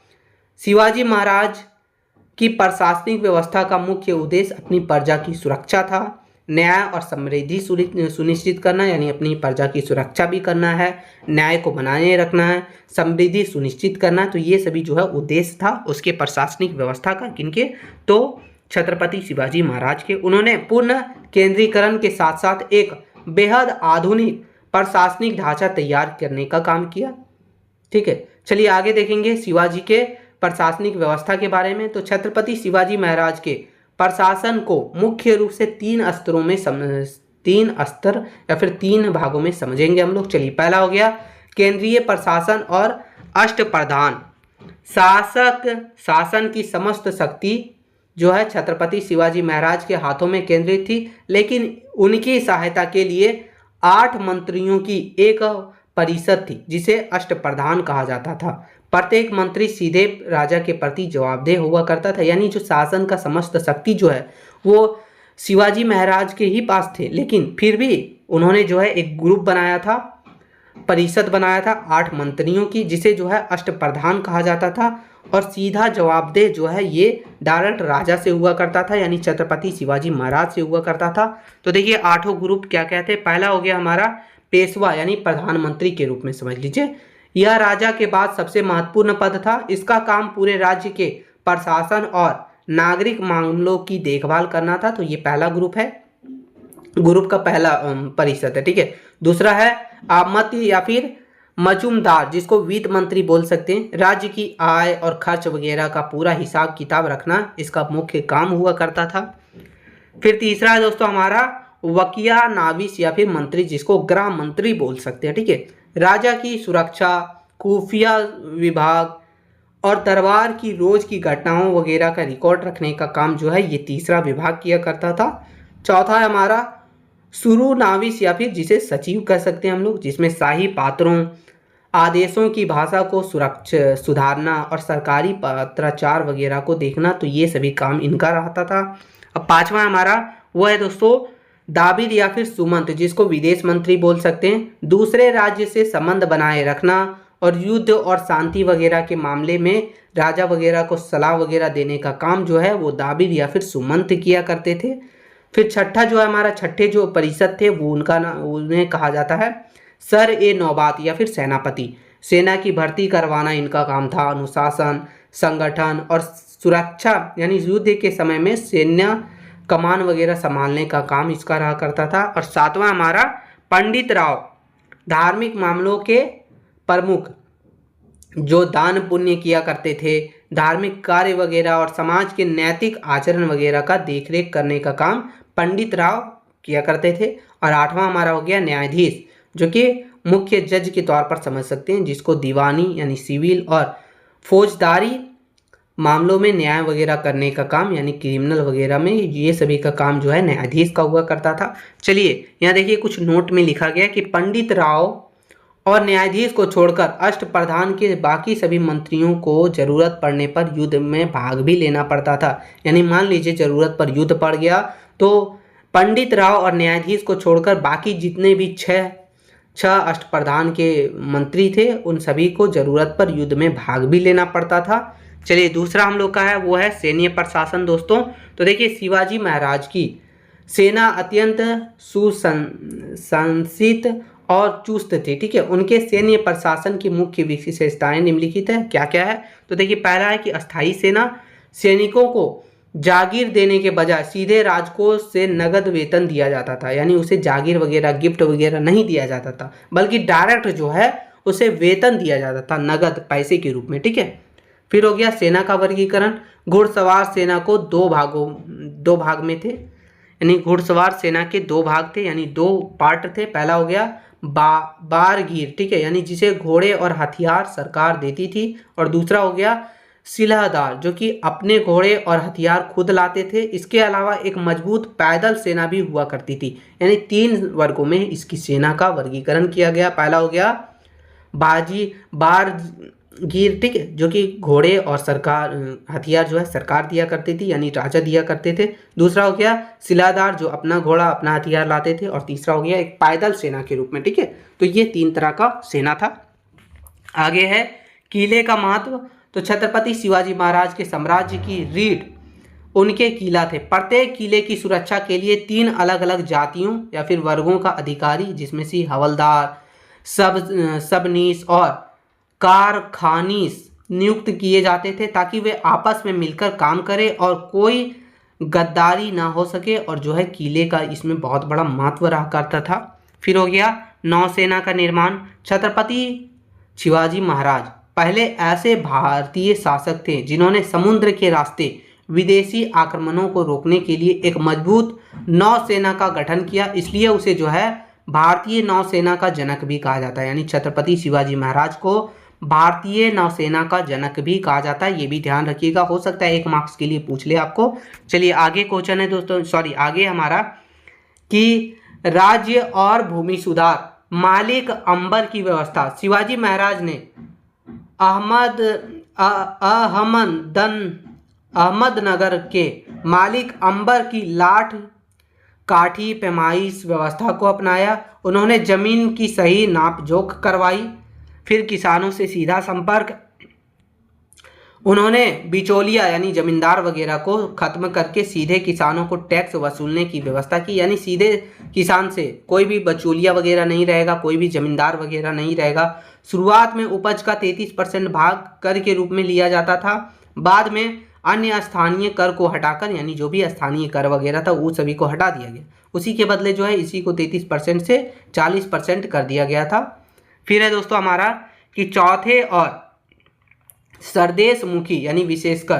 तो चौथा हो गया कि यह पड़ोसी राज्यों से उनकी कुल आय का 1.4 भाग यानी कि 25% लिया जाता था, जिसके बदले मराठा सेना उन पर हमला नहीं करती थी और बाहरी दुश्मनों से उनकी रक्षा करने का भी काम करती थी। यानी आप जो है 25% अपने आय का दीजिए, हम आपके राज्य का भी जो है सुरक्षा करेंगे, साथ ही साथ हम जो है आपके ऊपर हमला नहीं करेंगे। तो ये था, ठीक है। सरदेश मुखी या शिवाजी महाराज द्वारा स्वयं को उस क्षेत्र का वंशानुगत प्रधान मानने के कारण अतिरिक्त 10% वसूला जाता था, ठीक है। तो ये सभी चीज था दोस्तों। चलिए निष्कर्ष देखते हैं। निष्कर्ष लिखा है कि छत्रपति शिवाजी महाराज की प्रशासनिक व्यवस्था मध्यकालीन भारत की सबसे आधुनिक और प्रगतिशील व्यवस्था थी। उन्होंने अष्टप्रधान और एक अनुशासित सैन्य तंत्र के बल पर एक ऐसे लोक कल्याण राज्य की स्थापना की जहां प्रजा के हित इस सर्वोपरि था। अपनी इसी कुशल और न्यायप्रिय शासन प्रणाली के कारण शिवाजी महाराज को इतिहास में एक महान और आदर्श शासक के रूप में याद किया जाता है। तो ये हमारा था टोटल 10 क्वेश्चन हम आपके मेजर फॉर इतिहास के लिए लिए हैं दोस्तों, जो कि बहुत ज़्यादा इंपॉर्टेंट है आपके एग्जाम की दृष्टि से। अगर आप ये 10 क्वेश्चन कर लेते तो हम आपको गारंटी देते हैं कि आपके एग्जाम में जो 4 क्वेश्चन अटेंड करना आपको यहीं से मिल जाएंगे, ठीक है। आप अटेंड करके आइएगा, उसके बाद आप जो है जरूर से जरूर कमेंट करके बताइएगा कि क्वेश्चन मिला या नहीं मिला। साथ ही साथ दोस्तों चैनल पर नए हैं तो सब्सक्राइब करके बेल आइकन को ऑन कर दीजिएगा, ताकि जैसे ही कोई भी वीडियो अपलोड हो सबसे पहले आपको नोटिफिकेशन मिल सके। साथ ही साथ टेलीग्राम चैनल का लिंक भी डिस्क्रिप्शन में है, जाके ज्वाइन हो जाइए। मिलते हैं नई वीडियो में दोस्तों, तब तक के लिए जय हिंद मित्रों।